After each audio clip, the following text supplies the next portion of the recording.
guys, and welcome to another Blackfyre Productions videos. I'm back with Adam, who's back from the UK. Yeah, Ardacon 2016. How was it? Oh, dude, it was phenomenal. Absolutely phenomenal. Had a great time. I had Antonio tagging along with me for the whole entire thing. From the OSBGL. Met up, obviously, with Evan up there in Manchester once we got up there, and then there was a bunch of other guys. So it was good to see the GBHL guys. I think I read 140? 40 plus. 140 plus. From international play. That's right. Internationally, so there was. I know there was a team from Italy. There was Canada, States, and North America kind of team. So there was Greece had a team there. There was Poland had a team. There was Denmark had a team. Which you went drinking with one night. Yes, I did. They also had Norway had a team as well. Nice. So there was people from all over the place. Scotland, Ireland. Scotland, Ireland. They had people there, so it was pretty good. So bunch of people. So what would you say was your favorite moment of the whole trip? Oh, if I had to narrow the moments down, in all honesty, like Ardacon wise, I can't limit it to one moment, and that's just purely because it was the camaraderie, that sort of group getting together, getting to know everybody. But like, you know, hanging out with the Danish guys like Christian and all those guys, it was great. I loved it. And then even after the tournaments happened, you know, I was up until like 3 o'clock in the morning hanging out at the venue, talking with like James and everybody else that was hanging out there. And that was the type of stuff that really stood out to me because it sort of helps foster that community event, right? So, exactly, and that's what really SBG is about. Should be. Community isn't about individuals. It's about the community. Because that's right. That's why it's back. Well, and absolutely, which it definitely was. Oh, dude. So at Ardacon, they had a GW, or Forge World, had a booth there and was doing brand new releases there for the Iron Hill Dwarves. Which everybody's probably already seen by now. Absolutely. Yeah, if you haven't, go check out the Forge World website. They're now available for pre-order. That's right. And the rules are online as well, which is great. So they had those guys there, and like stuff like that wouldn't happen if there wasn't a community, right? If there wasn't people pushing for that community, you know what I mean? And that's people like the GBHL podcast, ECH. You have the Andreas, the Norwegian Viking, like all those guys, you know, and like, so everybody's doing their bit to sort of push and help that community and foster that community and help it grow. And it makes a difference. Basically to say, hey, we're still here. We want this game. That's right. Yeah. And that's what it is, right? And so it shows, like, when you have 140 plus people, not people, but players, because there was people that were in attendance that weren't even playing. So 140 plus players in one area, from all over the world, both Eastern and Western hemispheres, like it's phenomenal. And so it shows to GW that there's people that still love this game and want them to support it. Talking about Ardacon, what do you... So, little side bit, you might have seen this in a video already or not, but you got to buy something there. Yeah, well, the Iron Hill Dwarves, they were released. It was an early release, or so the pre-orders just happened this Friday, so today. We are on the October 7th, I believe. Yeah. And so it happened on the Friday before that, so it would have been October 20th, and so it was a pre-release, and they had about 100 copies of each. They sold out of all the Iron Hill Dwarves. They sold out of Dane, I believe, and they had a few Iron Ballistas left, or Iron Hills Ballistas. So this guy here might have had the very first... Not me. This guy might have had the very first purchase of them, like, so you outside were the first public person to own the new Forge World models for the Hobbit SBG. Yes. How does it feel? Excited. And I was close to being the first person to own, outside of the crew that made it, SBG Magazine 4. But instead I got copy number 2 because somebody decided to drive to Damien's house and pick it up directly from him. Almost first. I'll take it. Well, no, because we came in 4th in the tournament, so and I was 24th myself, and you know, but hey, that's pretty good. That's top 25%. Well, probably top 20. Yeah. So top 20 percentile. Congratulations. Well, thank you very much. So, but there's a lot of good players there, and like a lot of good players. Like here in Ontario, we have some good players, but over there, it's mind blowing. Like Ed Ball and stuff like that. The way he plays, I swear, he's like looking at like a graph on the board and seeing everything, or he has like a bird's eye view, sort of like Radagast. You know what I mean? Like something, I don't know, because it's just crazy. So, what would you say of the tournament was the best part? And excluding the people, the best part about the whole weekend. Just like the tournament itself. Yeah, the tournament itself.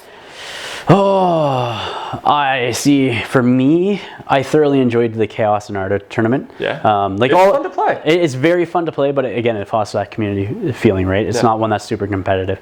I told you not to talk about people. I know, but it's hard. It's hard when you have such good people. You know what I mean? And it's a different atmosphere. So the Chaos and Arda I really enjoyed. But I really do think just the vastness of what was being played there was good. Yeah. Like it was unique to see some of the paint styles from other people and stuff like that. And people were really bringing their A game for some of the painting and everything. So it was great to see all those different types of models and everything as well. What about the venue, the tournament layout, the administration with James doing all that? What? James had his hands full and took it like a champ. Like he was great. And I know myself and some of the other ring bearers there, we literally were like, okay, what can we do to help? Because at times it's good to have that, right? Many hands make light work. That's right, and that's what we were trying to support him through it, and he realizes that, and kudos to him for doing a great job. Like, congratulations, man. It's awesome. But yeah, so the venue itself was amazing. Great. It looked beautiful. It was beautiful there, like you said, and just a good size for everything, as well as they would bring food right up to you if you ordered and that. So it's not like you have to leave to get food. You could order it from the bar and they'd bring it. So you're taken care of that way too, right, by the venue. So that was really, really good. And then there was enough space for different vendors and stuff. So James had Steamforged Games and GW there, and then he had Generation Shift. He had Shadows and Flames there. They were all there offering, selling stuff. So and one of the things that they gave in the little basket which is there that really you just alluded to with the Guild Ball book. And that is by Steamforged Games. So that was given out to everybody that showed up as part of the sort of Ardacon basket of goodies. You also got a bag with welcome gift, swag bag. There you go. We got it eventually. So we got the Ardacon bag came with a dice, a Freddo. It came with $5. Where's my Freddo? I didn't bring any home. I ate it. It was so good. Oh, dude, the food is so. The Freddos are so good. I can't find them. No, you can't. I've looked at your I was at the X in downtown Toronto. There was a whole stand of British. There's no candy. No. There, I was like, why not? No, but it is really, really good. So yeah, you get the Freddo, you get a $5 coupon off for Elements games, so you can save $5 on a purchase, as well as you get a little patch for one of the teams in Guild Balls. Nice. So you get some good stuff, and so he had some good support from people. You know what I mean, going into this for the swag bags and everything. If you get support from people and help. Yep. Tournaments will run smoothly and they will be success. Absolutely. Yeah. And so it was really good. So it was Friday night was the Chaos and Arda, Saturday was the GT, and then that spanned into one last round Sunday morning, and then Sunday afternoon sort of ish was doubles. So 3 different styles of tournaments happening that weekend. So it was really good. Really, really good. So what do you think's one thing that they could do better?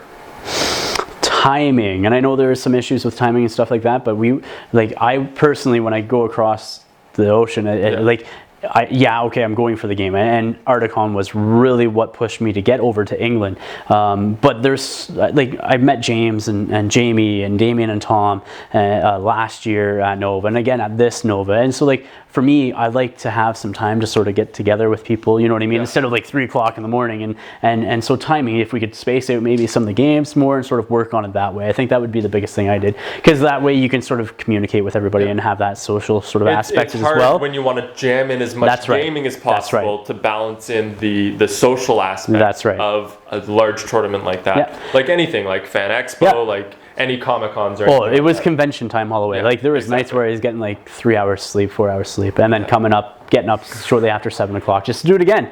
I woke up 7:30, 8 o'clock Sunday morning, and I didn't sleep until 10 o'clock Monday night, our time here back in Canada. So it would have been Tuesday morning at 3 o'clock their time. So like I was up for a long stretch of time through the flights, stuff like that. And like I might have had a couple of cat naps on the plane ride, but nothing dedicated. So I was, So then I guess we've talked about the good, we've talked about the bad. Yeah. Are you gonna go back? I want to go back. Yeah. I highly suggest it to everybody, including the OSBGL members, anybody from the West Coast, Hobbits and Jin and all of them. If you can make it there, go, because that's going to just give James and everybody else more support. I am now saving up to go for next year. I've started saving my dollars. So I've already begged my wife to allow me to go. At first, she said no.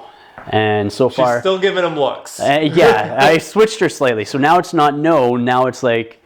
possibly, we'll talk about it, we'll look at it, but I might need some help with that in the sense of maybe throw me under a bed somewhere or something like that. I'll find a place. We can fit in small locations. Yes, a closet, I don't care. I've slept on like this much of a couch before, so we don't need much. Yeah, so as long as it's cheap as possible, that's my thing. I might be able to go then, but we'll see. It's all up to the other half, you know what I mean? So yeah, it's great having you back in the country. It was great to we got in a game today.